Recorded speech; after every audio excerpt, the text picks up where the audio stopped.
When most people come to therapy, they often arrive carrying a feeling maybe they're overwhelmed, anxious, lost, or simply stuck. They might not know exactly what's wrong, only that something in their life isn't working. And quite often, what we discover together is that beneath the surface of those emotions and behaviors lies a powerful and usually unexamined set of beliefs.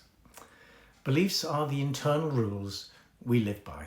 They shape how we see ourselves, how we relate to others, and how we interpret the world around us. And many of these beliefs aren't chosen consciously. They're informed early in life, often before we've had a chance to even question them. You might not even think of yourself as someone with beliefs, but if you've ever thought, I always mess things up, or people can't be trusted, or I'm not lovable unless I'm useful, then you've already encountered them. These are the silent narratives that sit in the background of our lives, quietly guiding our decisions, our relationships, and self-worth. Now, as a therapist, one of the most important parts of my work is helping clients uncover these beliefs, not to judge them or label them as wrong, but to understand where they came from and why they're still showing up. Most limiting beliefs are born from a very intelligent part of us, usually a much younger part, that try to make sense of confusing, painful, or unsafe situations. For example, if a child grows up in an environment where affection is given only when they achieve or behave in a certain way, they may internalize the belief that their worth is conditional.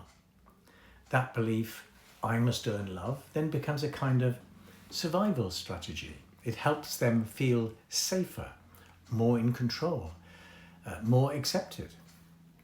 But what helps us survive emotionally as children can end up restricting us as adults. In adulthood, that same belief might lead to someone to becoming a perfectionist or to constantly put others' needs ahead of their own. They might struggle to set boundaries, to speak up, or rest without guilt, because somewhere deep down, they're still trying to be good enough to be loved. And that's why exploring beliefs is so central to therapy, because until we become conscious of them, we keep reenacting them. We find ourselves repeating patterns, choosing the same types of relationships, sabotaging opportunities, shrinking from life, without realizing we're following an outdated script that no longer serves us. Now, in therapy, we start to slow things down. We look at where certain beliefs came from, how they formed, and the ways they've shaped our emotional world. We ask questions like, is this belief actually true? Where did I learn it? What was happening in my life when I started to believe this? And maybe, most powerfully, what might I choose to believe instead? And let me be clear, we don't do this with blame.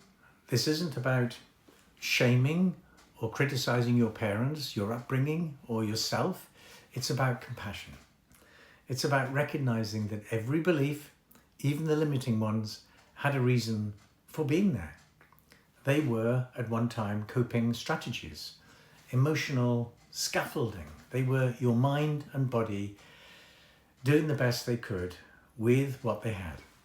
But now as an adult, you have more choices, more knowledge, and therapy gives you the space to make those choices consciously. One of the things I often see is how closely beliefs and boundaries are tied together. If you believe your needs don't matter, it will be incredibly hard to set a boundary. If you believe that love always requires some kind of self-sacrifice, you may constantly give to the point of burnout. But once you begin to shift those beliefs to something like, my needs are valid, or I am allowed to protect my energy, boundaries start to arise more naturally, not as walls, but as expressions of self-worth. This process isn't about replacing every negative thought with a positive affirmation. It's about truth and authenticity. It's about discovering what's actually true for you now. Not what used to be true or what you were taught to believe, but what aligns with the adult you're becoming. And change doesn't happen all at once.